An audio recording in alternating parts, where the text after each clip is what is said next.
a lot of people in financial planning land would say one of the core tenets of what we do is we help people prepare for retirement. Yes.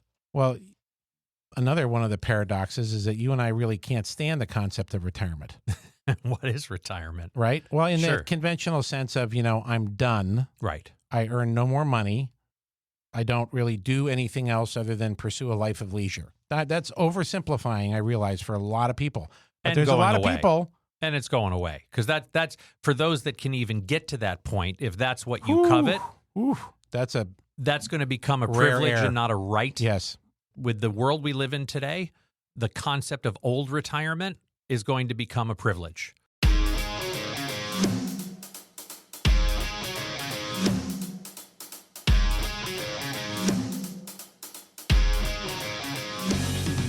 Hey, what's this whole wealth journey podcast thing all about? It's a podcast for entrepreneurs where we're trying to help them connect the meaning with their money. Who are you? Jim Gebhardt. Oh, I'm Matthew Grishman, and we're a couple of financial guys having a not-so-traditional financial conversation called The Whole Wealth Journey. Here we go.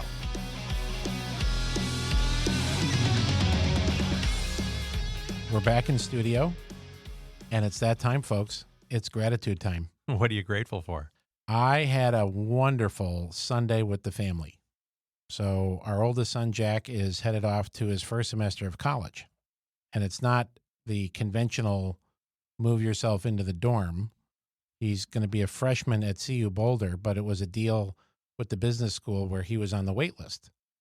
He was admitted on the basis of going abroad for a semester, and then, this isn't a word you use very often, matriculating to campus next spring. So his first semester of college, ladies and gentlemen, is in Prague, Czechia. It's no longer Czechoslovakia. Wait, it's not Czech. I know it wasn't Czechoslovakia. It's not the Czech Republic. It's not Czech Republic anymore? It's Czechia. Czechia. Like chicken, but Czechia. Very good. Okay. He leaves Sunday, this upcoming Sunday. By the time the show rolls, he'll already be there. And we've been looking for some family activity. Like, we need a couple of family send-offs. And the Giants were playing on a Sunday afternoon, a little matinee game. There you go. My personal favorite. Yeah. Our friend was on the mound. Yeah, there we go. All six Gebhardts went to the baseball game. Nice. And it was a beautiful day. Well, I imagine you guys have Everybody done that a was million off. times, right? Absolutely. 1 million minus 1 million is zero. Zero. Oh. This was the inaugural effort of all six Gebhardts. Financing is available now on the Giants ticket website. I think you need that. And it was a spectacular day. No one had any other work commitments or responsibilities, so we were able to corral all six of us to a wonderful day, as you would say, at the ballpark, to a Giants victory. Right? Which is They had that's unique. offense. That's very unique. It was these very days. unique to see offense and home runs and doubles and all kinds of fun stuff. And then just to back it up, since it was really kind of an honorary celebration of Jack's birthday, which is going to be the first few days he's in Prague, he's been wanting to go down to Topgolf.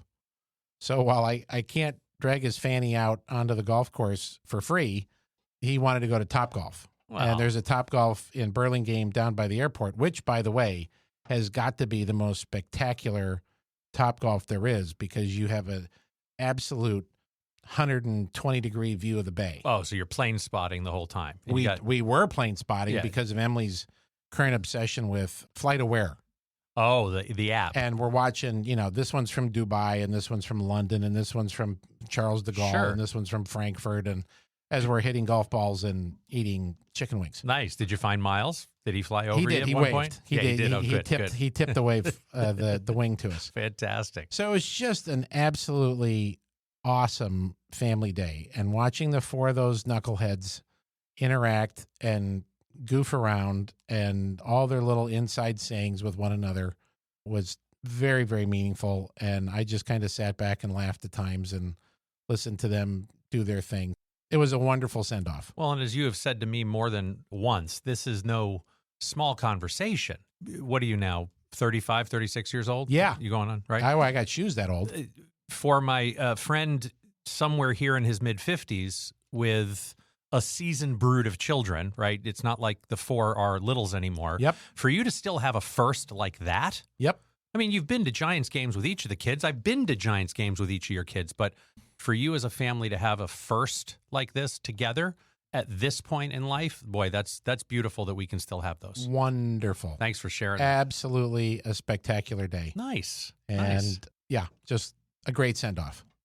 How about you? I got a lot of things I could help fill your gratitude bucket for if you don't have enough mirrors. Oh, I appreciate that.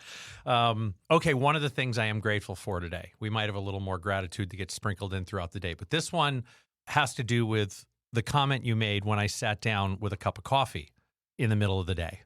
Caffeine in the middle of the day is not something I'm normally accustomed to doing. This is my first cup of coffee of the day. What I'm grateful for is something you taught me a long time ago that I think comes from our friend at Strategic Coach, Dan Sullivan. When the student is ready, the teacher will appear. Maybe. Who knows where you, but that's something. That could be roomy. Okay, you got that from someone. But the teacher this time, my two boys, Miles and Lucas, they've been on me for years now about caffeine and when I consume caffeine. They've been telling me the same thing over and over and over, and I think they're getting back at me for all the times that I screamed at them to catch the damn baseball with two hands. Okay. But they wanted too much to look cool catching it with one, so they never did. Or backhand. Eventually, of course. But I think they're getting me back for that because they keep telling me over and over and over, Dad, stop having coffee first thing in the morning. You're going to get the caffeine crash. It's not healthy for you. Let your brain wake up on its own. Then have a cup of coffee either around 10, 11, 12, and the caffeine will sustain you throughout the day. You'll be sharper. It'll be better for you. And for some reason... Out of the mouths of babes. Out of the mouths of babes. And I'm listening to my boys now because I'll tell you, even though we're deep in the consulting phase of parenting, I learn almost as much, if not on some days more, from my boys than I could ever teach them at this point. For a couple of youngsters, they have lived and they have gained wisdom, and I'm grateful that they share it with me. That's my gratitude for now. As you're saying all of that, one of my favorite lines I haven't said on the show or off the show in a long time is trust your caddy. Oh, yeah. Right? And when you're on the back nine of life, over the age of 50, and you're using a caddy more, trust the caddy in their wisdom. Yeah. And good on you. Absolutely. Good on you for the boys to sprinkle in a little, hey, Dad, why don't you try this? It's one little part of the overall kind of health remodeling that's been going on, right? The whole thing that happened for me instead of happened to me in the last couple of years, how it's just, piece by piece, slowly rebuilding every aspect of my health and how I take care of myself physically and mentally and emotionally. And it's all because of the personal planning I was forced to do. Nice tie. Right? Do you like nice tie? Oh, you like the tie I'm wearing today? Very much. As a result of being forced 6 weeks before open heart surgery to do the personal planning work I had never done before, it's put me on this path where it's given me the clarity to see what I need to do to take better care of myself so that I can show up for you and for our team and for our clients and our families and our people. And for me, like most important is I want to show up for me. So you recommend making it an emergency 6-week crash course? 6-week crash course. That's great. The 6 weeks before the surgery. Sure. A crash course in getting this done. I would recommend avoiding that at all costs. I see. Right. I mean, we've spent ample time in studio talking about how 50% of us in entrepreneur land, in business owner land, are going to experience something that forces us to make some pretty big decisions while we own our business, whether we're prepared to make them or not. And there may be a little more reference to that in our conversation today. Yeah. Today is officially episode 3 of 4 of this little series that we're doing on personal planning. And I mean, I'm just teeming with gratitude over everything that has become my life as a result of going through this. So this is like a part work in progress, part testimonial. I feel really good about it. So, I mean, and I feel really connected to it. If we go way back in our history together and in the context of what you track improves. Absolutely. Right? What you track is what you pay attention to, and therefore it just naturally improves just by paying attention to it. And that's where I think some of this personal planning, and we're going to get into blind spots and we're going to get into all kinds of stuff today. But I think that's one of the fun things about it is that we're bringing forward in the conversation of this 3-legged stool, right? the three-legged stool that we've been talking about, if you're just catching us now, is in preparing for a big transition with your business. There's the business planning. So consulting and all the exit planning work that goes into getting the business ready for the transition. Right. Whether it's an internal sale, external sale, strategic sale, whatever it is. Or you just want to keep growing the thing, right? It just, or yeah, absolutely. Then there's also the very conventional, traditional financial planning work. Right.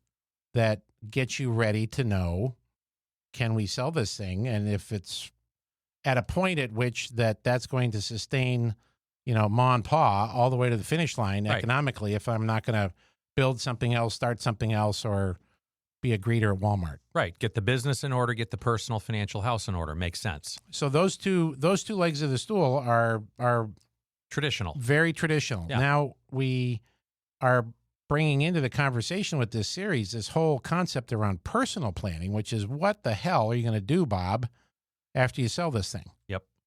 And we've talked a lot about the challenges with it. And what I love about what we're going to do today is we're going to talk about the why you need to do it.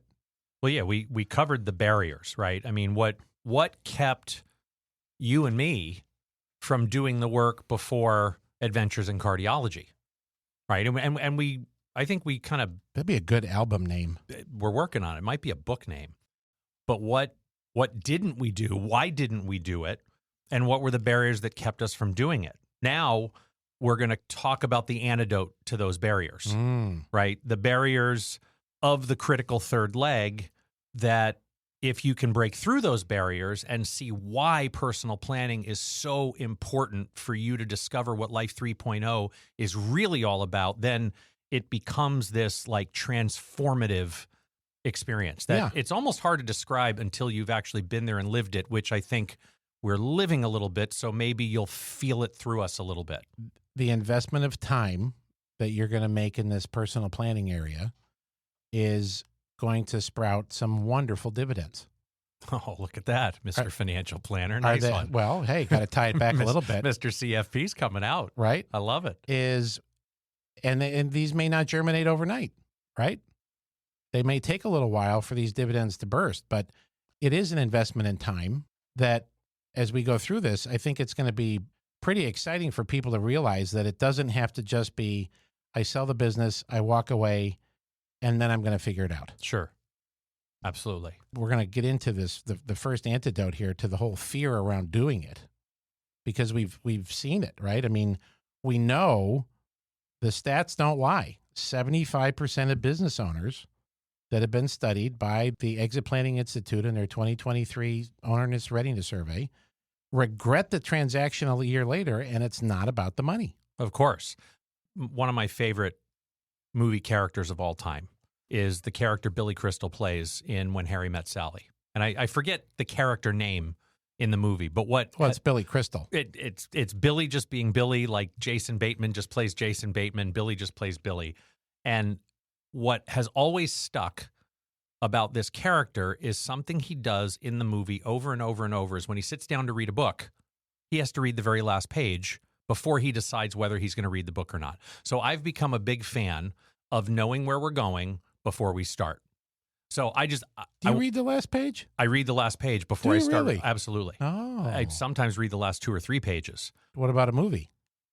Different story. That's only like a 2-hour investment. But if I'm going to invest like days, weeks, months, or years into reading, I want to know where it's going to go. It's gotcha. And so that would challenge me to, like, why bother? Well, that's kind of just what makes throw the book in AI and give me the summary. That's why you're Beavis and I'm Butthead, right? And we're not the same name. So I like going into this, helping the tribe know where we're going and what the antidote is, because you've given us the first. Like there are 3 things that are the antidote to the challenges, the 4 challenges, the 4 barriers we talked about last time. Can we call these like serums? Like, sure, they're the antidotes.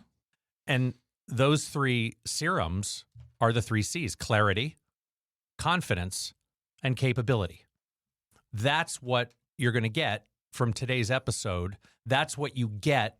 And that's the why behind going through personal planning is those are the 3 things you get. Now, there's a lot more to talk about. You beautifully teed up clarity as the antidote to fear, right? Fear is the number one barrier. Fear of who am I going to be? What is it going to be? And so having the clarity and not being one of those statistics is paramount. Number one. It is absolutely number one, because take any example in your life when you don't have clarity and how fear enters the room, how you feel stuck, how you feel paralyzed. But then how easy is it to get into motion when you start to have, you don't need complete clarity. You just need some clarity. Sure. Right? Just some direction. Our analogy of always getting the anchor in the boat up a half an inch. Right. We don't need the master plan for what our entire life is going to look like after we retire.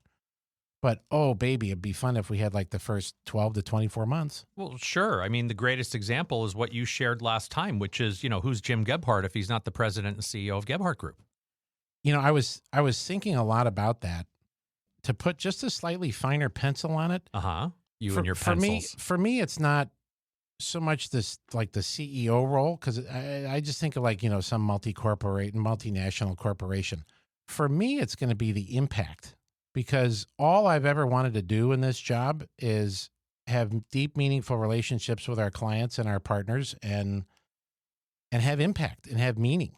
I can think of a few CEOs that might agree with that, like Howard Schultz, one of the the founding CEO of Starbucks. He might agree with you. I'd love to have him on the show. Howard, if you're listening, come on, buddy. Send us an email. We've got more Starbucks in this room right now than I think most Americans do in a week. So we're shareholders, big fans, and collaborators, because what you just said is the essence of what he's always believed in servant leadership. Which is one of the reasons I've been drawn to him for so long. Sure.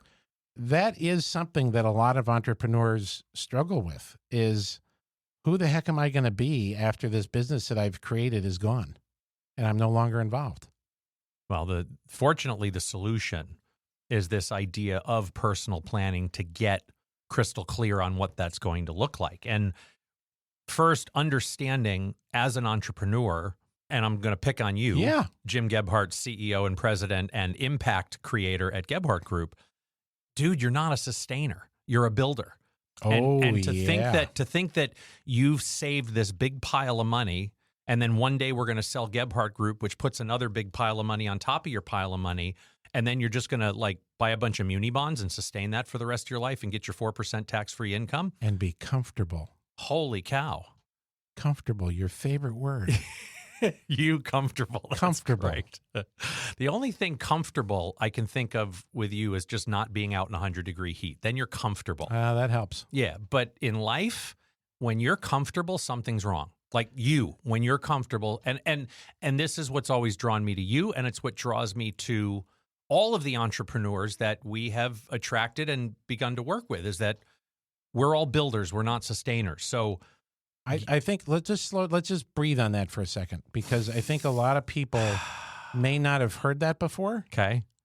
But that's a really critical concept, in that you've got to honor what you are and what you aren't, right? As you and I have joked for a long time, you and I are unemployable in the traditional sense of the work world. Yes. Right? Absolutely. And a sustainer would hate being a builder, and a builder would hate being a sustainer. And we don't mean this in construction terms, but we can use that analogy, right? Absolutely. Entrepreneurs, they generally want to either have meaningful impact in their industry, or I think a lot of them want to like revolutionize their industry. Right. Right? Right. And sometimes there's crossover, but those are kind of two different lanes for most entrepreneurs that want to just completely blow up an industry and start it all over and be the inventor of something. And that, for a lot of people, is a hard thing to walk away from. And what we're offering here in this section of clarity is you don't have to. You don't have to walk away from that concept when you quote unquote retire or sell the business. And we're going to get into a lot more of that in these two episodes. Well, sure. This is to be able to continue being who you are, or discovering who you are beyond the job title in the industry. One of the things we'll get into in the next episode a little bit more, which is more of the how-to, is when you get clarity on how to best allocate what we call your whole wealth, right? Most traditional advisory firms are going to help you do a really good job allocating one of the 7 asset classes we consider whole wealth, So you're your money. You're not talking about like small cap and international and No, that's all. emerging markets. Right. I and- consider that all part of one asset class called money. Oh, Then we've got these other 6 asset classes that make up your whole wealth, that once you have clarity on how best to allocate all 7 of these asset classes, you start seeing how you as a human being, who you are, a builder, a creator, an impact type of person, can allocate all 7 of those assets to help support whatever might show up as next. And what we're talking about, I was going to say, you can't leave us hanging on what those are. I'm going to tell you what they are, but we're not going to get into them until next time. I know. Asset class number 1 is your time. Then there's your health, your relationships, your values, your superpowers, your experiences, and last but certainly not least is your money. But once you get clarity on how to best allocate all 7 of those, now you start figuring out what your actual passions are rather than just figuring out what couple of hobbies might get you through retirement. Well, we've talked about this one particular book favorite of mine that is pushing 130 years old now, which is The Majesty of Calmness by William George Jordan. You've talked about that here before? We have. Oh, okay. We have. Look at me with the fast forgetter. That's okay. And actually, I just gave that book out to a friend of ours this week. I don't give that book out often, but when I do, no. The concept in there relative to health, and this book was very sexist, written in 1895. It talks about men will spend their health to acquire their wealth. Right. Only in the second half or later part of life to use their wealth to reclaim their health. That's where that comes from. Okay. So I remember that concept. I just don't remember the book. Oh, it's an oldie, Okay. but a goodie. We're bringing it back today. And I love this allocation of your other assets beyond money, because it really, some of these are going to nominate themselves, right? I mean, look at the health journey that you've been on. Look at the health journey I've been on, and the investment of time that we've put into that, and money, right?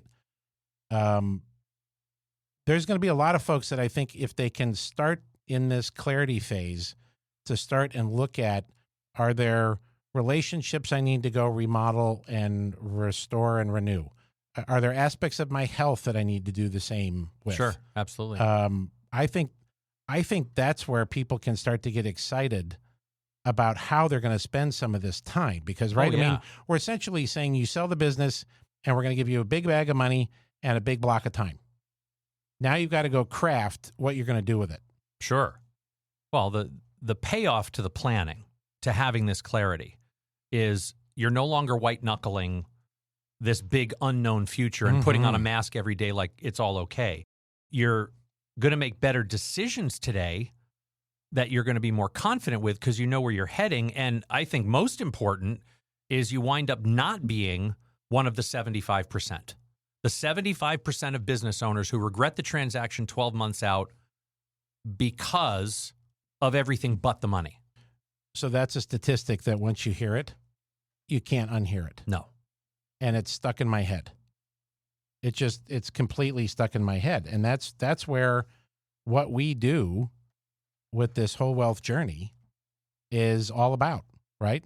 What we do in terms of this becomes so much more than just your wealth in economic terms. It's your whole wealth as you look at life outside of just the money sphere, but with how are you going to continue to have impact after your role in XYZ company? Yes. And a lot of that becomes clear when you figure out how to allocate those other assets you were just talking about. All right. So what's number 2 on the hit parade? Oh, gift number 2, reason number 2, confidence. Who wouldn't like another little shot of confidence? I mean, this ultimately is the antidote to our Quadrant 1 addiction, to our time management challenges.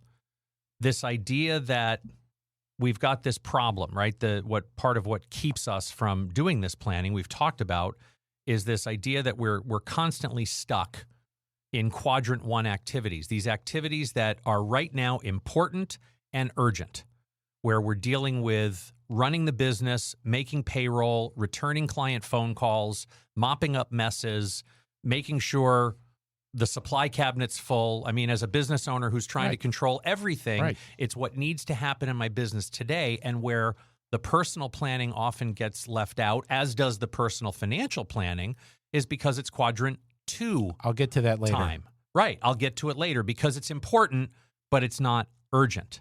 So this is where confidence becomes the antidote to that time management trap we're constantly in. You've talked many, many times about a friend of yours who sold his business for $87 million, and yet he's still miserable and walks around looking like his confidence has been absolutely shattered. I think about him a lot because he's really just an acquaintance. I don't know him very well. And the other stat that I'm thinking of as we're talking about all this, and I can't give you the exact percentages, but the number of deals, the number of exits that don't happen because of the fear that people have, they can't see into the future on what they're going to spend their time with. Sure. And the number of deals that don't happen because the owner gets cold feet and just would rather stay doing what they're doing because they haven't done any of this work. So to the example that you're referencing with this acquaintance of mine, he looks sad. Yeah. And while he drives up in a different sexy Porsche every time I see him, he doesn't look happy. He doesn't look confident. He looks sad. Yeah. Yeah. And what little insights that we have into this gentleman, there was no personal planning. And he's become a little bit of our hallmark of what not to do. Well, it's his addiction, right? Like every entrepreneur and business owner is this addiction to quadrant one time, this addiction to urgency, to having always to do something, to always have a deadline to meet, and the pressure of getting stuff done.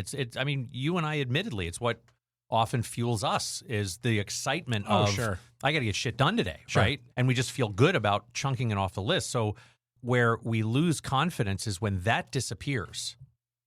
All of a sudden, my drug has been taken away from me. Yeah, now without a solution, right? Without replacing it with something else. You go talk to any addict or alcoholic in the world today, or like this spendaholic here, and I mean, even back in my drinking days, if I didn't replace my booze with another solution, because my drinking and my spending was not my problem, it was my solution, right? My problem was my addictive thinking that needed to just quiet down. Yeah.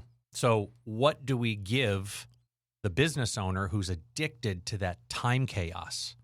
This is where personal planning fills that hole and fills that solution with a new way to allocate one of our most valuable, if not most valuable, assets, and that's our time. Love it. Love it. And I mean, these do kind of build on themselves, right? Sure. So as you start to have a little bit of clarity, you can immediately I feel it. I don't know where you feel it. I kind of feel it in my solar plexus. Like when I start to feel confident, it's almost like I can feel it in my solar plexus and my shoulders drop and go back. And it's like, yeah, I got this. Okay. And when I don't, I feel like somebody's letting the air out of the wah. Yeah, just the body.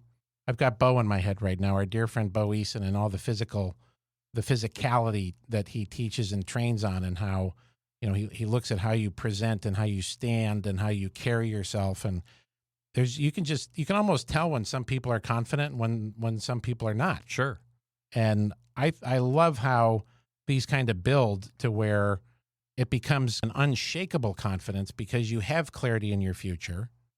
And you're gaining confidence by taking the actions with how you're going to spend your time, how are you going to invest in your health, how are you going to invest in all these other asset classes Sure. that, frankly, no one's probably ever really talked to you about. Well, this has been something you've been whispering in my ear since the day I met you, and it's become one of my 10 universal laws. I got recently an opportunity to be a guest lecturer at a local dental school, talking to fourth-year dental students who are about to go out and start their own practices. And although financial planners and dentists don't really do the same thing, although some might say it's equally as painful at times to visit us, what we do to deliver our craft is virtually identical, right? That idea of running a business. And when I get to share with them the 10 universal laws that you and I have learned as entrepreneurs, as business owners, even though I've made this number 10, it's really number 1. That was going to be my little funny ha-ha. Right. I love that it's number 10. And that's on purpose. I know. Right? We go through, and we're not going through all of our laws today, but number 10 is protect your confidence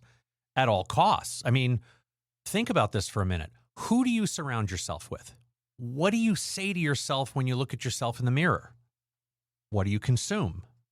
Where do you spend your time? How do you prioritize?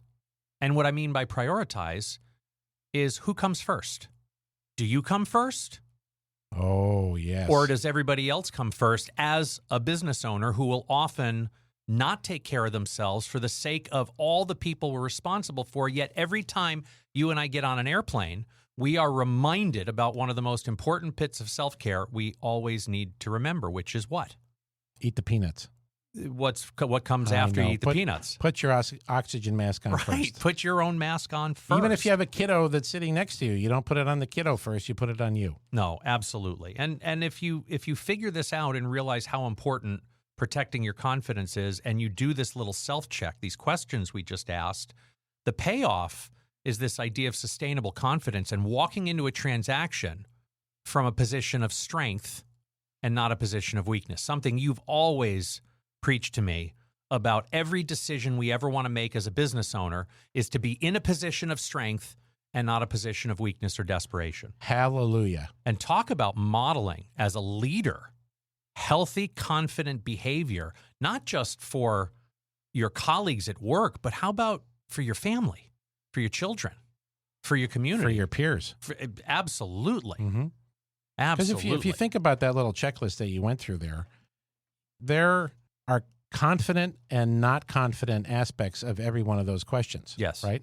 I mean, I don't know the stat on the amount of negative self-talk when people look at themselves in the mirror. Oh, it's massive. Staggering. It's massive. Right? It's hundreds, if not thousands, of negative self-thoughts, negative self-talk in a day. And then you think of what are you consuming, right? And that guilty, awful, nasty feeling after you've eaten. There you go. There you go. That too. Like my Sunday, I love the baseball game. How did you not listen to what I told you about my I experience? forgot. Oh, you forgot, or it wouldn't happen to me. It would only happen to him. You didn't remember. Didn't remember at all. Okay, because I ate the brisket the week before. I know. Oh, I know. When you sent me that text, I was like, my God. No, I'm like, I should have made the point more. And how it just vaporized my confidence. Oh. It meant in more than one way. For the last 36 hours. Literally and figuratively. Yeah. Yeah. So we throw these questions out there, and we have a tendency to speed bump over them because we got a show and we got a timeline and all this. But go back, go rewind those and think on them. Well, chew on them. They're meaningful, important questions when you think about where do you spend your time. Yes. When you and I spend more time thinking about this, over time our mindset begins to change. So do we expect it all for the tribe to change today? No.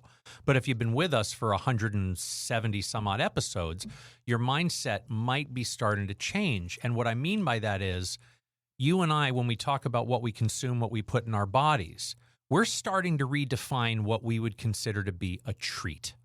It's a treat for us to be able to go to a ball game and get a big old brisket sandwich and maybe a little ice cream cone afterward, right? That's a treat. But what's starting to happen is we're starting to see how those kinds of quote-unquote treats are really poison. They leave us feeling awful They don't work for anymore. a couple of days. And so we're starting to change our mindset because our confidence is building, that all of a sudden now we're seeing treats as that big tall glass of water with a squeeze of lemon in it, or the idea of a cup of coffee in the middle of the day to help boost my energy, right? Versus some, I got to start with a coffee. Right. Where's the coffee? It's a mindset change. This whole confidence protection piece is the number one reason I believe I feel comfortable in my own skin, literally for the first time in my entire adult life.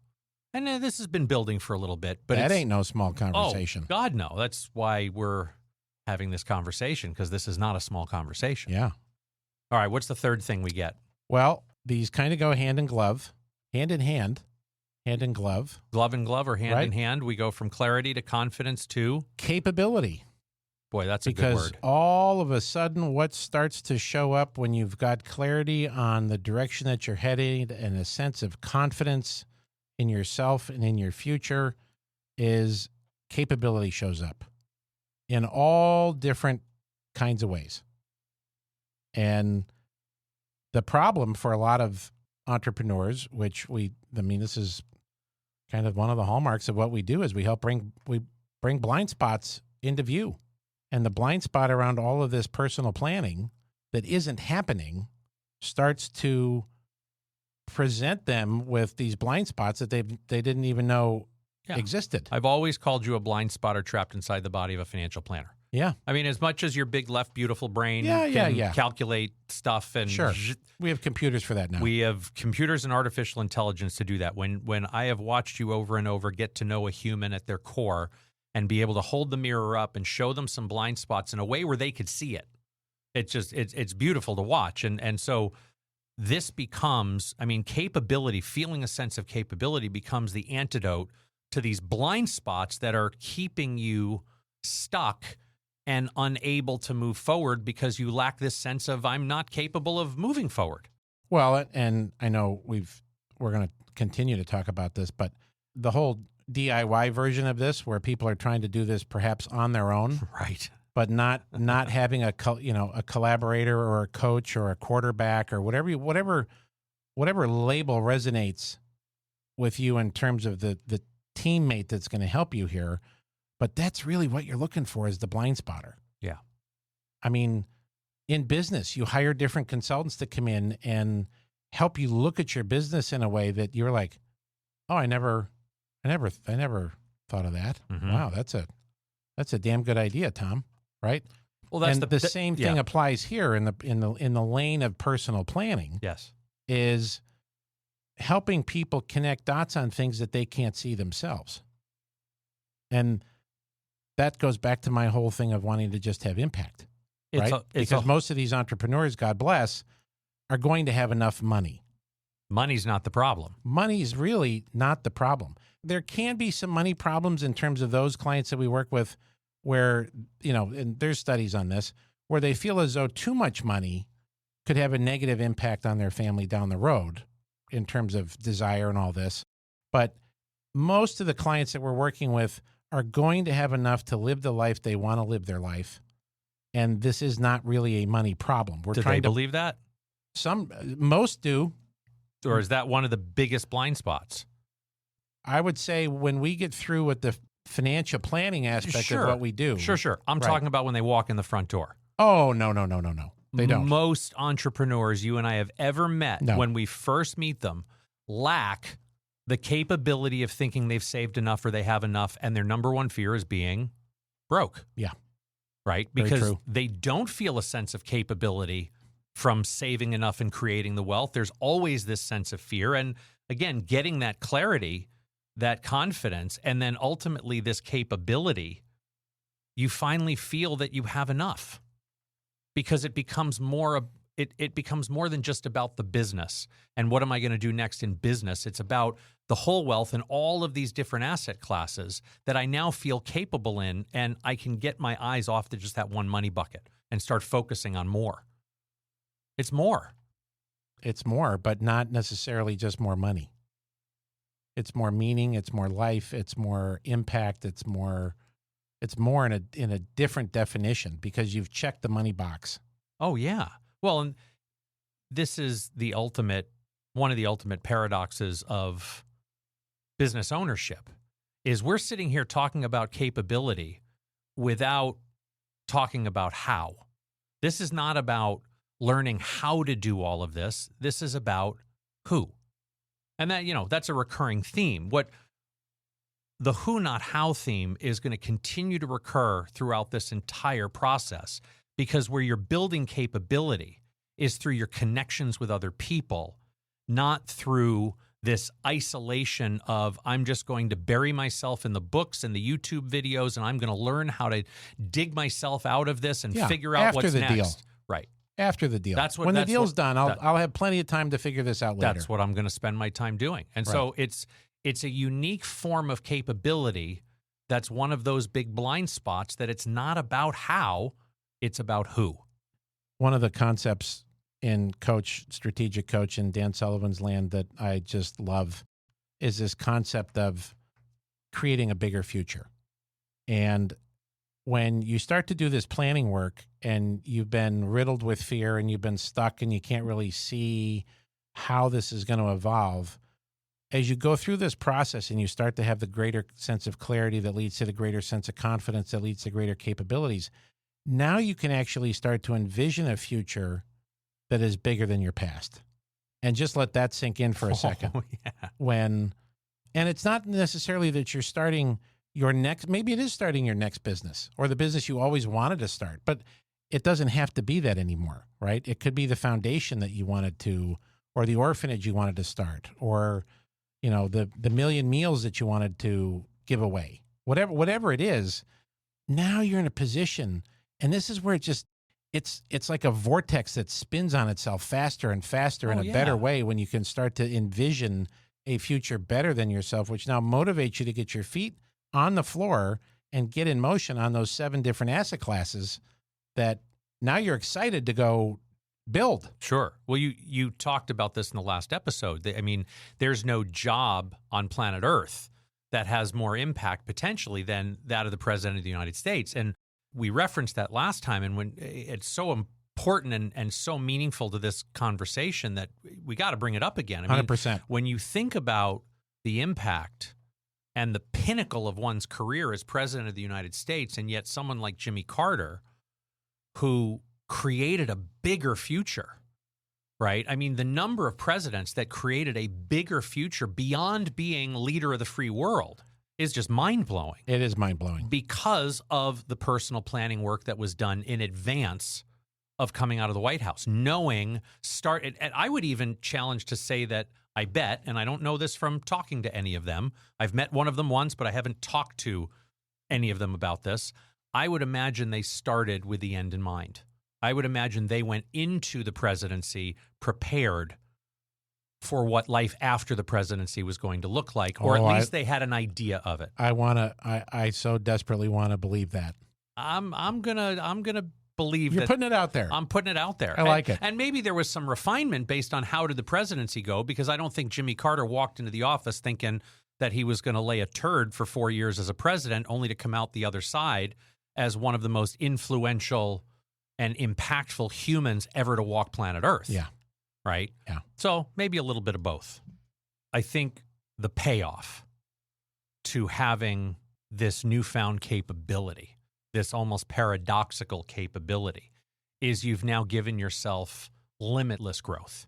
You've literally taken all ceilings, glass ceilings, wooden ceilings, tarred roof ceilings, whatever your dad used to build. I mean, you take all of that now is gone, and it's just limitless. You like you've said, you've become capable of creating these bigger futures, and something that you and I have learned before, and we seem to experience this over and over and over, is the idea that there's no arrivals. Yeah. And this just reinforces that even after the largest singular transaction of our business career, although for you and me, that feels like the top of a pretty big mountain, you and I have been up and down enough mountains to know that once we get to the top of the mountain, there's another mountain right behind it, right? I mean, this goes to universal law number 4 that I got to share with our 4th-year dental students, which is there's no there, which is a statement that could mean a lot of things. For me, it means there's no arrivals. When I get there, now what? That's some of the aversion that you and I, even though a lot of people in financial planning land would say, you know, one of the core tenets of what we do is we help people prepare for retirement. Yes. Well, another one of the paradoxes is that you and I really can't stand the concept of retirement. What is retirement? Right? Well, in the conventional sense of, you know, I'm done. Right. I earn no more money. I don't really do anything else other than pursue a life of leisure. That's oversimplifying, I realize, for a lot of people. But there's a lot of people. And it's going away. Because that's for those that can even get to that point, if that's what you covet, that's going to become a privilege and not a right. Yes. Right? Just with the world we live in today, the concept of old retirement is going to become a privilege. And this is part of what's driving me to help entrepreneurs reinvent retirement. Thank you, Hank, my dad, for introducing that to me and showing me what retirement really is, which is this idea that we walk through a doorway of have to want to, where now I don't have to show up today because I have to. I show up today because I want to. What gives me the ability to change that have to want to? Having 7 asset classes in my whole wealth and having the clarity, the confidence, and the capability to see how all 7 of those asset classes are best allocated in my life to support what really matters most to me. So I think we've expressed how clarity, confidence, and capability are the 3 big reasons why personal planning is so important. 100%. Here's what we need to do about it. We're going to wrap things up here, and I want to challenge the tribe immediately here. Which of these 3 C's do you need most? Do you need clarity? Do you need confidence? Do you need capability? Write it down. Why do you feel you need that? How is it not showing up in your life the way you want? This week, right? We are big believers in the laws of diminishing intent. If you don't do something about this today, your intent to do something about it will diminish by half every day you put this off. So I would say not just this week, but today, schedule one conversation with someone who's done this transition well. Who do you know in your world that has had a successful business exit? Talk to them. Learn about what they did to plan for it. And you know what I bet you're going to find? No, tell me. You might get introduced to a who or two. Ooh, very good. Unintended consequences. I bet they didn't do it alone. Probably not. And maybe, just maybe, I guarantee you they didn't do it alone. If they were successful at it, they didn't. Correct. And maybe when you sit with that person, you start getting a little more clarity on the bigger picture, and you can start believing that your best days are actually ahead of you, not behind you. Get those things done, because in the next episode, oh, what's that? Now that you understand why personal planning matters, we're going to dive into the all-elusive how. Dum, da-dum, dum. So we, as your quarterback and who's for personal planning, are going to take you through from a very high level what our actual process is for helping someone get through personal planning and get that clarity, confidence, and capability that they come in searching for. And with that, my friend, that's a wrap. Thanks for joining us today on the Whole Wealth Journey. Are you ready to start planning for a future that's rich in wealth and well-being? Then click like and subscribe and make sure you don't miss a single episode of the Whole Wealth Journey. So if we've struck a nerve with you today, where do people go? You can find us at GebhardtWholeWealth.com. That's GEBHARDT wholewealth.com. We'll see you next time. Jim Gebhardt is a registered representative of Integrity Alliance, LLC. Securities and investment advisory services offered through Integrity Alliance, LLC, member SIPC. Gebhardt Group Incorporated is not affiliated with Integrity Wealth. Jim Gebhardt and Matthew Grishman are investment advisor representatives of Gebhardt Group Incorporated, a registered investment advisor. The opinions in this podcast are for informational purposes only and are not intended to provide specific advice or investment recommendations. To determine which investment or financial advice may be appropriate for you, consult a financial advisor prior to investing. Any reference to market performance is based on historical information, and there is no expressed or implied guarantee of future performance. Opinions expressed on this program do not necessarily reflect those of Integrity Alliance, LLC. The topics discussed and opinions given are not intended to address the specific needs of any listener. Gebhardt Group Incorporated does not offer legal or tax advice. Listeners are encouraged to discuss their financial needs with the appropriate professional regarding your individual circumstance.